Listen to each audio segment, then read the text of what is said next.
은혜 받으실 하나님의 말씀은 누가복음 5장 1절부터 11절까지 말씀입니다.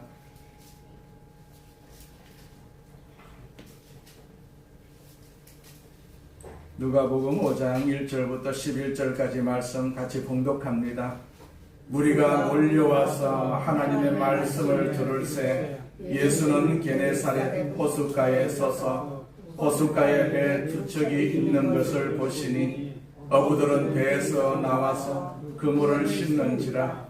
예수께서 한 배에 오르시니 그 배는 시몬의 배라.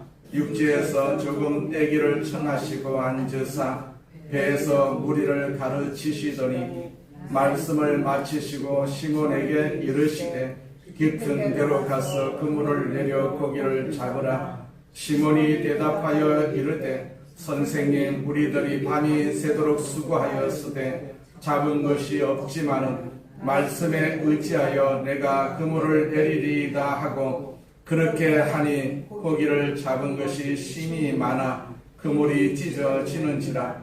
이에 다른 배에 있는 동무들에게 손짓하여 와서 도와달라 하니 그들이 와서 두 배 채우매 잠기게 되었더라.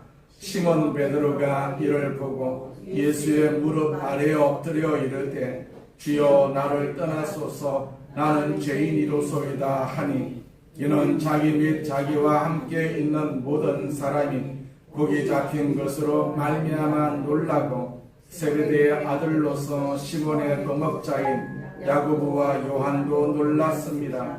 예수께서 시몬에게 이르시되 무서워하지 말라. 이제 후로는 네가 사람을 취하리라 하시니 그들이 배들을 육지에 대고 모든 것을 버려두고 예수를 따르니라.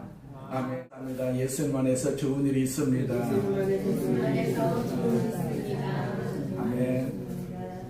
예수님 안에서는 항상 좋은 일만 있어요. 우리가 주 안에 살면 항상 좋은 일을 만나고 좋은 일을 경험하게 될 줄로 믿습니다.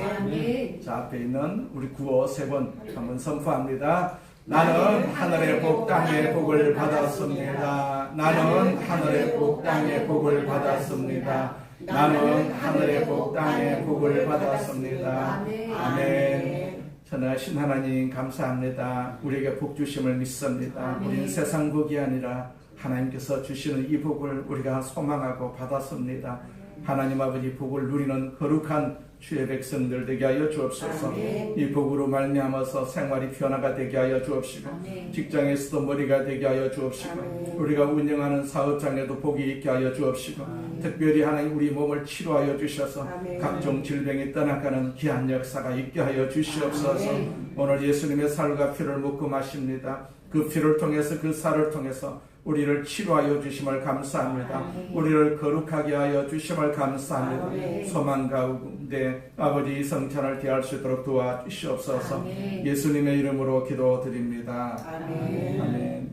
예수를 따르는 신앙이라는 제목으로 누가복음 5장 1절부터 11절 말씀을 가지고 같이 말씀을 나누고자 합니다.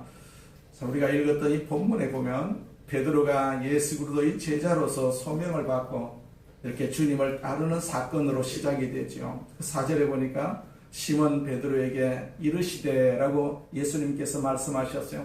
이때부터 베드로는 사람을 섬기는 사람이 되고 사람을 변화시키는 삶을 시작하게 됩니다. 고기 잡던 어부가 사람을 낚는 어부가 된 것이죠. 하나님께 쓰임받는 인생보다도 더 값진 인생은 아마 없을 것입니다. 우리가 살기는 살고 있어도 그 인생이 쓸모없고 가치가 없는 인생이라면 이처럼 저주스러운 일도 없을 것 아니겠어요? 큰 일이든 작은 일이든 간에 그 가치 있는 일을 위해서 내 인생이 소중히 쓰임을 받고 있다면 그것이 인생의 행복이라고 볼 수가 있는 것이죠.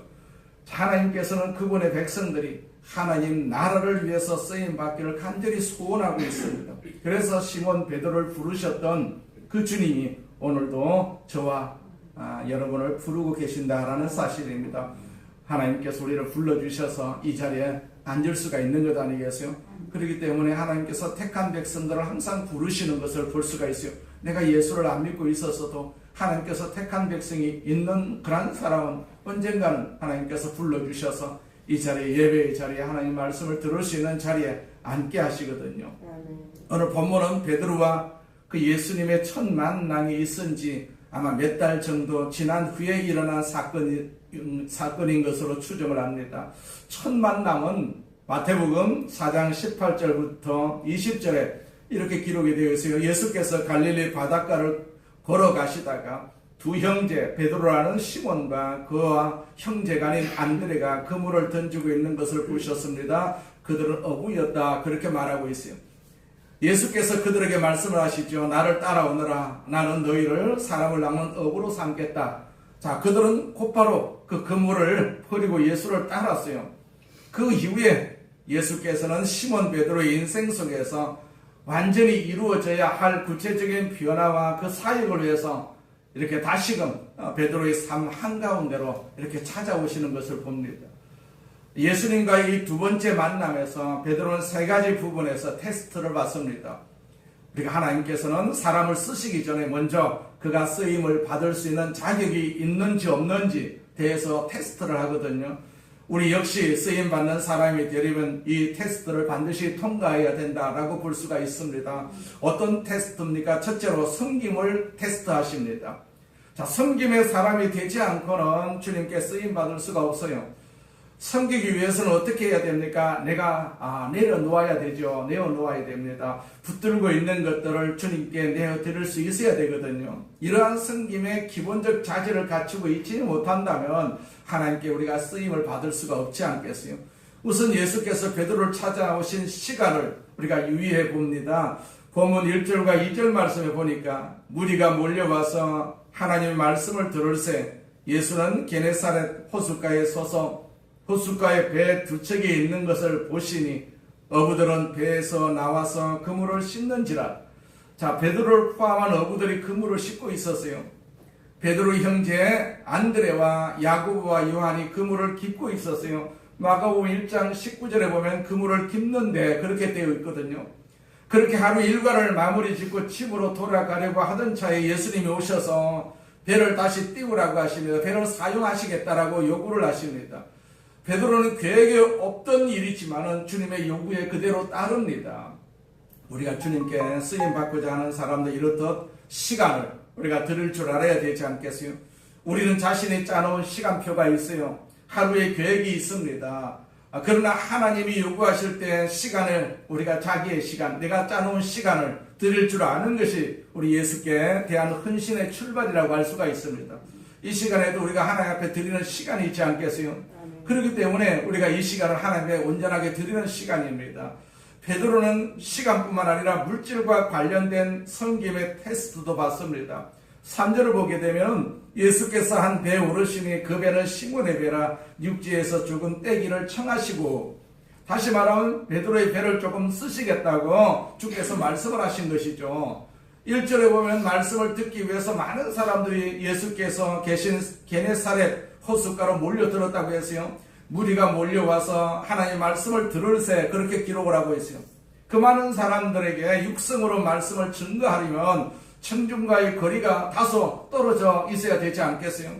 이 상황에서 예수님은 배를 강단으로 이렇게 이용하는 것이 가장 알맞겠다고 아마 생각하셨던 모양입니다. 그러나 베드로의 입장에서 보면은 이제 힘겨운 하루 일과를 다 마치고 집에 가려고 하는데, 자, 그 어부에게 다시 배를 좀 쓰겠다고 하는 것은 기분이 좋은 부탁일 리가 없지 않겠어요? 하지만 베드로는 주님의 요구에 순순히 응했습니다. 안드레로부터 예수님이 메시아라는 소식을 들었지만은 아직까지는 베드로는 예수님이 누구인지 확실히 모르고 있는 그러한 상황이었어요. 그럼에도 불구하고 베드로는 가치 있고 귀한 일을 위해서 자기 것을 내어 드릴 줄 아는 헌신의 마음을 가진 자였어요. 우리가 헌신의 마음이 있었기 때문에 신앙생활이 가능하지 않겠어요? 누군가로부터 우리는 전도를 받습니다. 교회 오면 복을 받습니다. 교회 와서 영생을 얻습니다. 이런 권면을 받고 우리가 관심을 가졌기 때문에 우리가 교회에 출석하게 된 것이고 지금까지 이어진 것 아니겠습니까? 내가 시간을 드린 것이죠. 내 몸을 드린 것 아니겠어요? 내가 시간을 드리지 않고 몸을 드리지 아니하면 우리가 예수님과 하나가 될 수가 없고 하나님의 자녀가 될 수가 없는 것 아니겠어요? 우리가 헌신할 때 어떤 결과를 예상하고 헌신하는 경우가 많이 있습니다. 내가 이렇게 하는 사람들은 나를 알아줄 것이다. 하나님도 내 수고를 결코 외면하시지 않을 것이다. 이런 생각으로 헌신하는 경우가 많이 있습니다. 그러나 참된 헌신은 결과를 기다리지 않고 해야 되지 않겠어요? 자, 베드로는 아무런 결과를 바라지 않았습니다. 그냥 배를 들였습니다. 그 배를 들였더니 예수께서 한 배에 오르시니 베드로의 배에 오르셨어요. 그 배가 바로 시몬의 베드로입니다. 베드로의 배였어요. 배에 오르셔서 가르치시기를 다 하신 다음에 예수께서 베드로에게 아주 색다른 그러한 부탁을 한 가지 더 하십니다. 깊은 데로 가서 다시 한번 그물을 던지라, 이 부탁입니다. 어떻게 보면 이상한 요구였다라고 볼 수가 있지 않겠어요? 베드로는 주님의 요구에 응하기는 합니다. 여러분, 구체적인 헌신은 시간을 들여야 되고 또 물질도 들여야 하고 또 자기 몸도 들여야 되지 않겠어요? 할 수만 있으면 자기 이익을 챙기고 손해보지 않는 삶을 살려고 하는 사람은 손해는 안 볼지 모르지만은 하나님께 쓰임받는 인생을 살아갈 수가 없을 것 아니겠습니까? 하나님의 축복은 결코 받을 수가 없을 것입니다. 자, 주께서 원하신다면 언제든지 자신을 주 앞에 드릴 준비가 되어 있는 사람을 주님은 지금도 찾으신다라는 사실이죠. 주님께서 쓰시고자 할 때 자신이 가진 시간, 자신이 가진 물질, 자신이 가지고 있는 이 몸을 기꺼이 드릴 수 있도록 항상 준비되어 있는 성도에게 하나님께서 쓰신다라는 사실을 우리가 기억할 필요가 있어요. 축복의 시작은 바로 그때부터 시작이 되는 것입니다. 주님이 쓰지 않는다면 누가 쓰겠습니까? 마귀가 쓸 수밖에 없지 않겠어요? 바로 마귀가 나를 쓰는 것입니다. 주님이 안 쓰면은 사람은 마귀가 사용하든지 아니면 주님이 사용하시던 중에 둘 중 하나입니다. 마귀가 나를 쓰는 것보다도 주님이 나를 쓰는 것이 훨씬 좋은 것 아니겠습니까? 마귀가 나를 사용하게 되면 쓰면은 사망이고 치욕입니다. 항상 우리가 주님 앞에 내 몸을 드리시기를 바랍니다. 마귀가 쓰기 전에 아침부터 저녁 누울 때까지 밤에 잘 때도 주님 나를 사용하여 주시옵소서. 우리가 그렇게 기도하면서 살아야 됩니다. 그리 아니하면 마귀가 나를 사용할 수밖에 없기 때문에 마귀는 죽이려고 우리에게 오는 것을 우리는 알고 있지 않겠어요? 병 주고 또 나아가서 죽임까지도 주는 것이 바로 마귀의 짓이거든요. 그렇기 때문에 주님 나를 사용하여 주시옵소서. 우리가 그렇게 고백하면서 주님 앞에 내 모든 것을 드릴 수 있는 그러한 믿음이 있기를 주의 이름으로 축원을 드립니다. 자, 두 번째는 믿음을 테스트하십니다.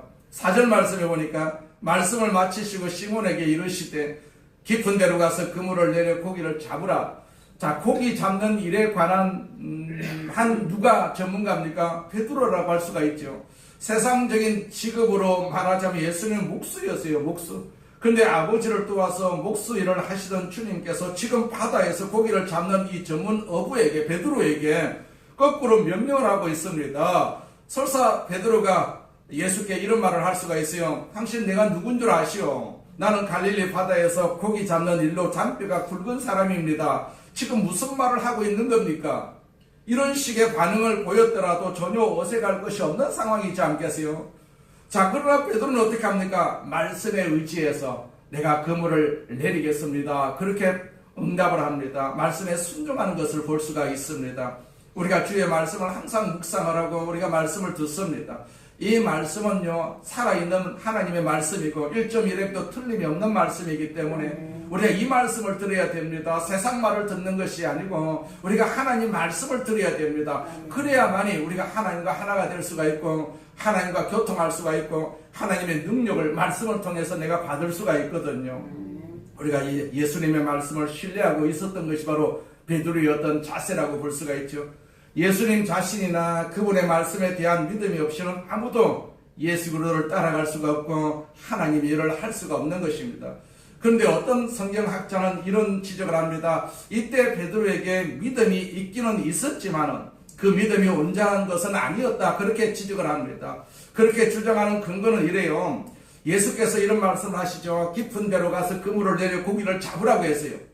자, 이 그물은 복수인데 자, 반에서 베드로가 우리가 밤이 맞도록 수고했으나 얻은 것이 없지만 말씀에 의지해서 내가 그물을 내리리다 라고 했을 때 그 그물은 단수라는 얘기입니다. 다시 말해서 예수님은 가지고 있는 그물을 다 내려서 고기를 잡으라고 하셨는데 베드로는 아마 이런 의도를 가지고 그물을 한 틀만 아마 내렸을 것이라고 봅니다. 내가 밤새도록 애써가지고도 잡지 못한 그런 고기가 이제서 밤이 지나고 난 뒤에 고기를 밤에 원래 잡는 그런 어떤 그 의식이 있는데 낮에 이 아침에 고기를 잡을 수가 있겠느냐. 그래서 그래도 저분이 하시는 말씀이 있기 때문에 믿져야 본전이다. 믿어보고 그물 하나만 이제 내렸다.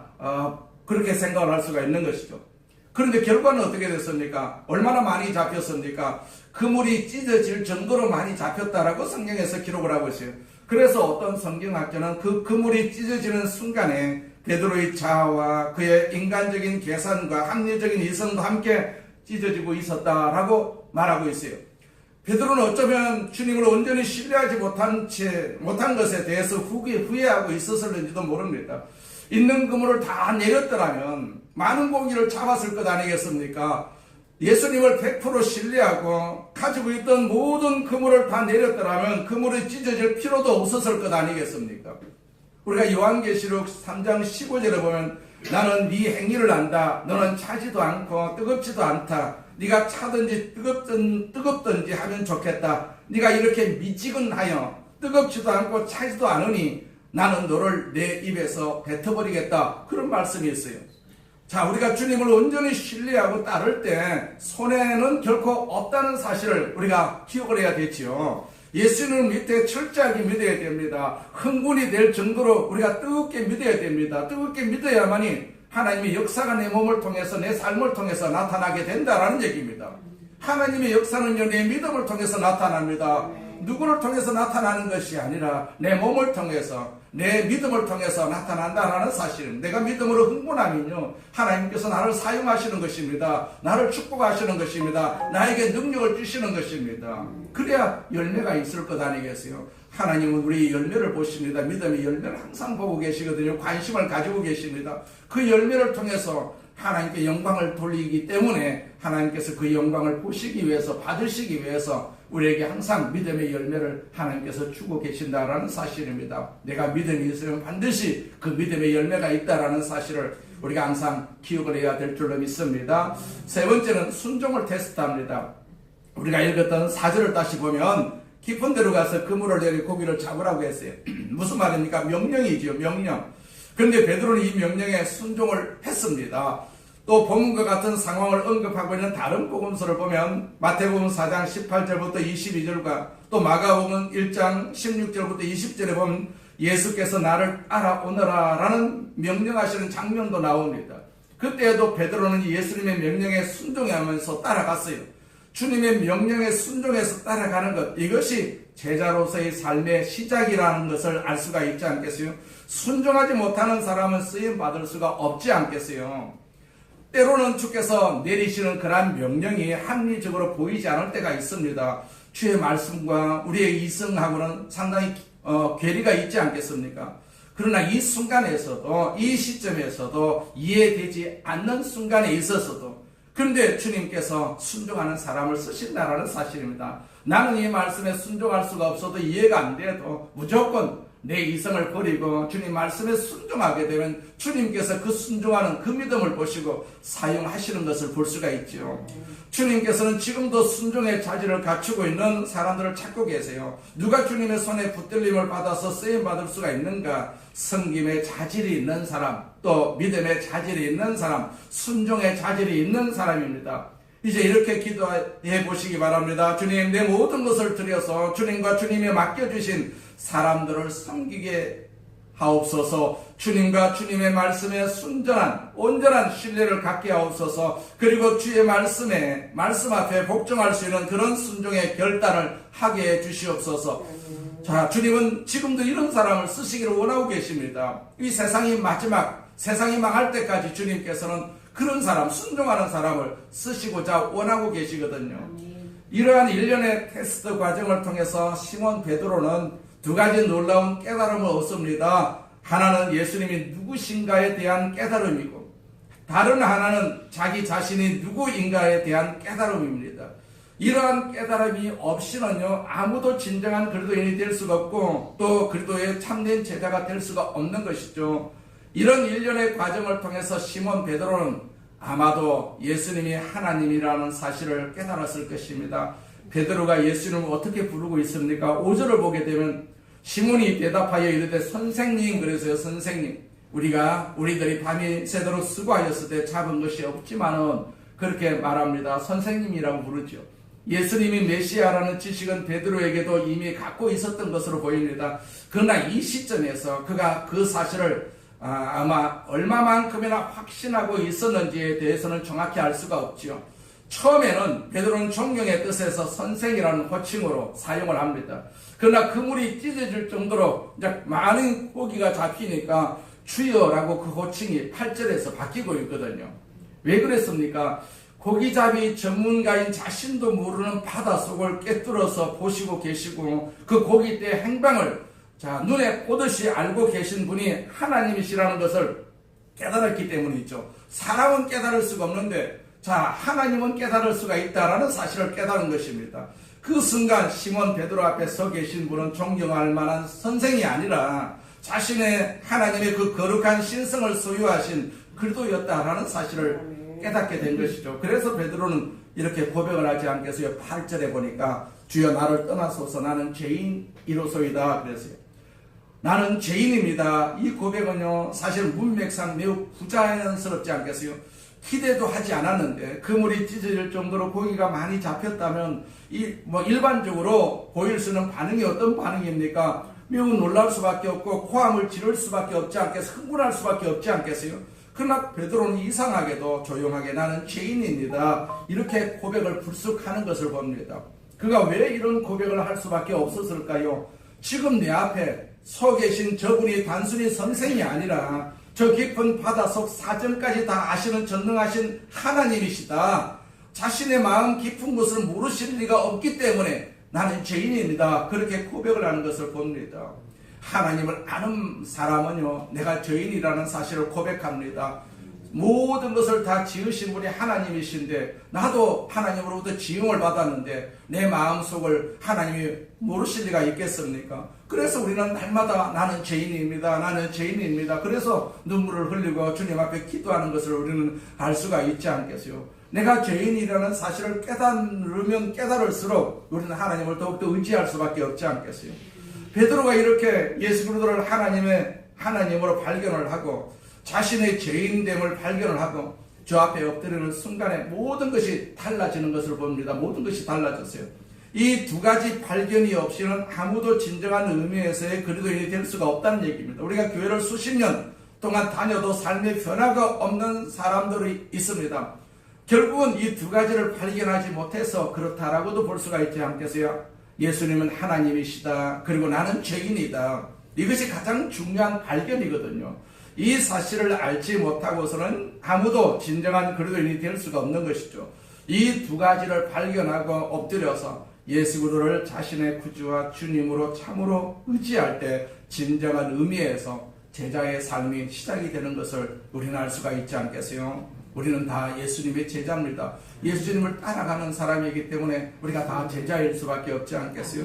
자, 10절을 봅니다. 예수께서 시몬에게 이르시되 무서워하지 말라. 이제 우리는 네가 사람을 취하리라 하시니. 자, 예수님이 하나님이시다. 그리고 나는 죄인이다. 이 사실을 발견하는 순간 베드로의 인생에 전혀 새로운 소명이 주어지는 것을 봅니다. 예수께서는 베드로에게 이제부터는 고기잡이가 아니라 이 세상 무엇보다도 소중한 사람을 섬기고 복음을 전하고 변화시켜서 하나님의 사람으로 만드는 놀라운 일에 쓰임받게 될 것이다. 그렇게 말씀을 하십니다.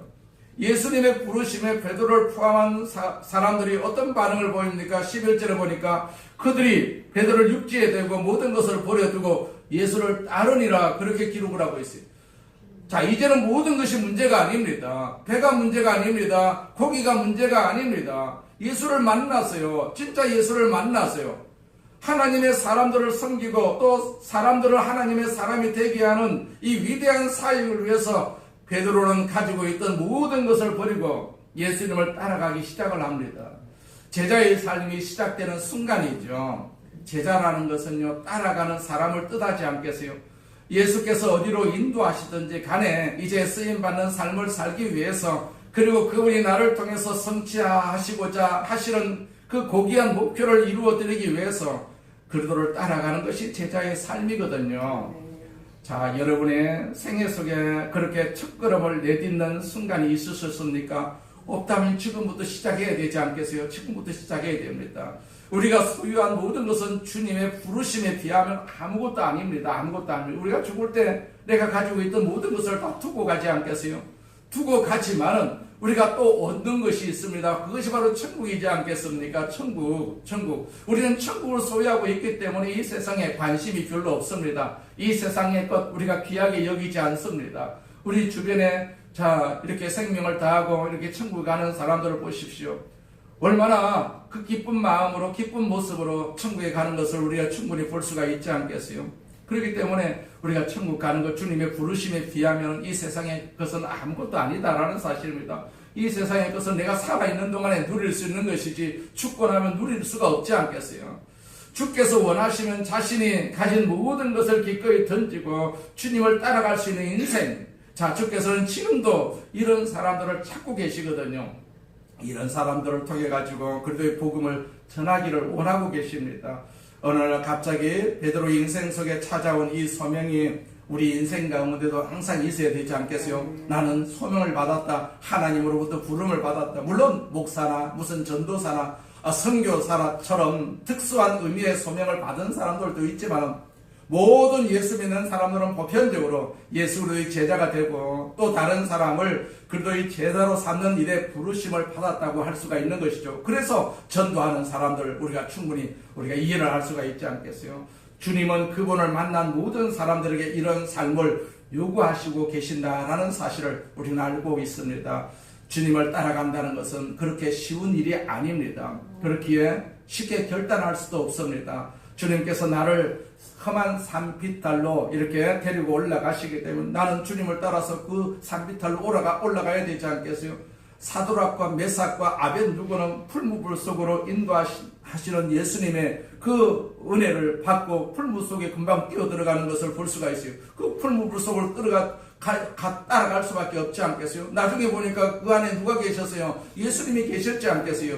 예수님이 부르시면 풀무불 속에서도 우리가 들어가야 된다는 사실. 그것이 비록 편안한 삶은 아닐지라 할지라도 가치가 있고 고귀하고 후회 없는 인생이면 틀림이 없지 않겠어요? 부디 이런 제자의 소명을 받는 우리 모두가 되시기를 주의 이름으로 축원을 드립니다. 우리가 집에 사놓은 물건들이 굉장히 많이 있습니다. 그런데 어떤 물건은 사기는 했지만 전혀 쓰임받지 못하는 물건도 있지 않겠어요? 그러나 우리가 작은 물건이라 할지라도 어떤 물건은 이렇게 아주 소중하게 쓰임받는 그런 물건들이 있습니다. 우리는 쓰임받는 행복이 어떤 것인지를 알아야 되지 않겠어요? 쓰임받는 기쁨을 우리가 알아야 되지 않겠어요? 쓰임받는 보람을 우리가 알아야 되지 않겠어요? 모든 그리스도인들이 반드시 다 똑같은 방식으로 쓰임받는 것은 물론 아닙니다. 쓰임받는 방법은 사람마다 다 다를 수가 있습니다. 그러나 분명한 것은 헌신된 사람들을 주님께서 예외 없이 다 쓰신다는 사실입니다. 작은 그릇은 작은 대로 또 큰 그릇은 큰 그릇대로 모두가 다 소중하게 쓰임을 받는다라는 사실을 우리는 알 수가 있지 않겠어요? 그렇기 때문에 우리는 다 하나님으로부터 쓰임받는 그러한 그릇이다라는 사실입니다. 내가 아무리 작은 그릇이다 할지라도 우리가 하나님으로부터 쓰임받는 그릇은 작은 그릇이다 할지라도 얼마든지 쓰임받을 수가 있거든요. 그래서 하나님 나를 사용하여 주시옵소서 우리가 그렇게 기도하면서 남은 여생을 살아야 될 줄로 믿습니다.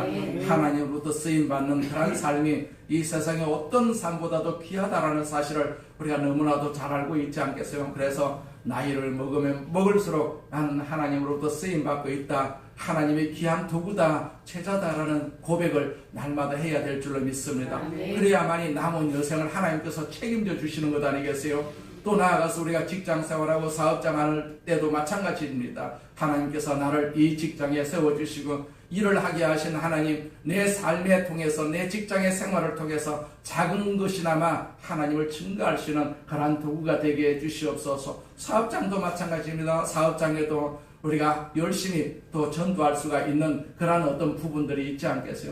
그래서 우리는 항상 하나님으로부터 쓰임받는 도구가 되기를 간절히 소망하면 하나님께서 나를 이 모양 저 모양으로 또 사용하여 주셔서 주의 뜻을 이루는 도구로 쓰임받게 해주실 줄로 믿습니다. 전능하신 하나님 아버지 감사합니다. 하나님께서 우리를 사용하여 주셔서 주님의 전에 있게 하여 주시고 주의 말씀을 들을 수 있는 순종을 주심을 감사합니다. 우리가 순종하지 않았더라면 이 자리에 올 수가 없었을 것인데 하나님께서 이 순종을 주셔서 이 자리에 앉게 하여 주시고 같이 말씀을 나눌 수 있도록 은혜 주시고 축복 주심을 감사합니다. 특별히 오늘은 예수님의 살과 피를 묻고 마시는 성찬 예배입니다. 아버지 하나님 이 예식이 우리 마음속에 새겨지게 하여 주옵소서. 예수님의 살이 예수님의 피가 내 마음속에 임하게 하여 주셔서 내가 주님의 자녀라는 사실을 다시 한번 확인하는 복된 시간 되게 하여 주옵시고 끝까지 주님을 따르는 제자의 삶을 살아갈 수 있도록 하나님께서 인도해 주시옵소서. 예수님의 이름으로 기도드립니다. 아멘. 우리 말씀을 생각하시면서 통성으로 한번 기도하겠습니다. 전능하신 하나님 아버지 감사합니다. 하나님 영광을 받으시옵소서. 영광을 받으시옵소서. 영광을 받으시옵소서. 오 전능하신 하나님 아버지 도와주시옵소서. 도와주시옵소서. 나의 하나님이여 도와주시옵소서. 도와주시옵소서. 도와주시옵소서. 도와주시옵소서. 도와주시옵소서. 우리 아버지 하나님께서 도와주심을 감사합니다. 도와주심을 감사합니다. 할렐루야. 전능하신 하나님 아버지 감사합니다. 하나님 감사합니다. 우리 아버지 하나님께서 우리를 구원하여 주시고 하나님의 자녀로 삼아주심을 감사합니다.